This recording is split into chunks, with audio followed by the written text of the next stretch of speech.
الحمدللہ رب العالمین۔ تمام تعریف اللہ رب العالمین کے لیے ہے جو عرش عظیم کا مالک ہے اور سارے جہانوں کا بادشاہ ہے۔ اس رب کریم سے ہمیں سوال کرنی چاہیے، کسی اور کے در پہ نہیں جانا چاہیے، چاہے وہ کیسی ہی مصیبت کیوں نہ ہو۔ بے شک مزاروں پہ مرادیں مل جاتی ہوں، پھر بھی نہیں جانا چاہیے، کیونکہ مرادیں تو غیر مسلموں کی بھی پوری ہو جاتی ہیں مندروں میں۔ تو اس سے اجتناب کیجیے۔ آپ کی جو بھی مشکلات ہیں، جو بھی پریشانی ہے، اللہ رب العالمین آزمانے کے لیے کسی کو کسی طرح کی، کسی کو کسی طرح سے آزماتا ہے۔ تو ہمیں بھٹکنا نہیں چاہیے دوسرے کے در پہ، صرف ایک اللہ کا دروازہ ہے جس پہ ہمیں جانا چاہیے، اس کی چوکھٹ پہ جانا چاہیے، اس سے مانگنا چاہیے، اور جب ہم اس سے مانگیں گے تو وہ ضرور عطا کرے گا۔ اگر ہمارے حق میں وہ چیز بہتر ہے، اللہ رب العالمین ہمیں کبھی مایوس نہیں کرے گا۔ لیکن ہم لوگوں کا عقیدہ کچھ اور طریقے کا بنتا جا رہا ہے، اور بنا ہوا بھی ہے، کہ لوگوں نے ذرا سی تکلیف ہوئی اور کسی بابا کے پاس پہنچ جاتے ہیں، اور بابا ایسے ایسے بھی بیٹھے ہوئے ہیں جن کو کلمہ نہیں آتا، نماز نہیں آتی، اور لوگ اس کے پاس جا رہے ہیں، بس میرا کام ہو جائے، بابا چاہے کچھ بھی کریں۔ تو اس سے بچیے اور ایک اللہ سے مدد مانگیں۔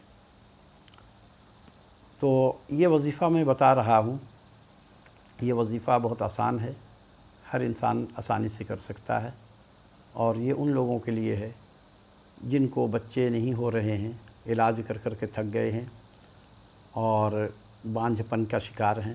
تو یہ بانجھ پن کی بیماری انشاءاللہ دور ہو جائے گی۔ تو بہت ساری خواتین ایسی ہیں جن کے گھر ٹوٹ پھوٹ کا شکار ہونے کے قریب ہو جاتا ہے یا ہو چکا ہے، تو وہ اپنا علاج اس عمل سے کریں اور اللہ سے دعا کریں، انشاءاللہ اللہ رب العالمین اپنے فضل و کرم سے آپ کو کبھی مایوس نہیں کرے گا۔ صرف اللہ پر ہمارا مضبوط عقیدہ ہونا چاہیے، کیونکہ اللہ کسی کو بھی اتنا زیادہ تکلیف نہیں دیتا جتنا کہ وہ سہ نہیں سکتا۔ آزمائش تو ہر انسان کے ساتھ ہے، اللہ کسی کو دے کر آزماتا ہے، کسی سے واپس لے کر کے آزماتا ہے، کسی کو دولت مند بنایا ہے، تو اس کا مطلب یہ نہیں ہے کہ وہ اللہ کا بہت چہیتا بندہ ہے، ایسا نہیں ہے۔ اللہ اس کو دولت دے کر کے آزما رہا ہے، کسی کو غربت دے کے بھی آزماتا ہے۔ غریب ہونے میں فائدہ بھی ہے، غریب کا حساب کم ہوگا۔ بھائی ہم نے کمایا ہی کچھ نہیں، جو کما رہے تھے کھا گئے، تو حساب کم ہوگا۔ اور یہ دنیا کی تو 4 دن کی زندگانی ہے، ہمیشہ تو وہیں رہنا ہے انسان کو۔ لیکن وہاں جتنا زیادہ دن رہیں گے، وہاں کی تیاری ہم کم کرتے ہیں، وہاں کے لیے محنت کم کرتے ہیں۔ 4 دن یہاں رہنا ہے تو یہاں کے لیے دن رات محنت کر لیتے ہیں۔ یہ ہم لوگوں کی کمزوری ہے۔ اس کمزوری کو اللہ رب العالمین سے دعا ہے کہ اللہ پاک ہم لوگوں کو دین کی سمجھ عطا فرمائے، آمین۔ تو مختصر بات یہ ہے کہ میں کچھ اور کہنے لگا، تو اب یہ جو بانجھ پن کی بیماریاں جن کو ہے وہ یہ وظیفہ کریں۔ وظیفہ بہت آسان ہے، نماز کی پابندی کریں، اور عشاء کی نماز کا وقت مقرر کر لیں، بہتر وقت ہے، یا فجر کا وقت بھی مقرر کر لیں۔ تو آپ نے صرف 300 مرتبہ پڑھنا ہے، بسم اللہ الرحمن الرحیم۔ کیا پڑھنا ہے؟ بسم اللہ۔ یہ سورت ہے، اور ویسے ہم اس کو بسم اللہ بھی کہتے ہیں، یہ قرآن مجید کی آیت ہے۔ تو اس آیت کو ہمیں پڑھنا ہے، بسم اللہ الرحمن الرحیم۔ صرف 300 مرتبہ پڑھنا ہے، اور پڑھ کر کے اپنے بدن پہ بھی دم کریں، اور پانی پہ دم کر کے صبح نہار منہ وہ پانی پی لیں۔ یعنی کہ فجر کے وقت میں اگر یہ عمل کیا جائے تو بہت اچھا ہے، کیونکہ صبح نہار منہ پانی پینا ہے۔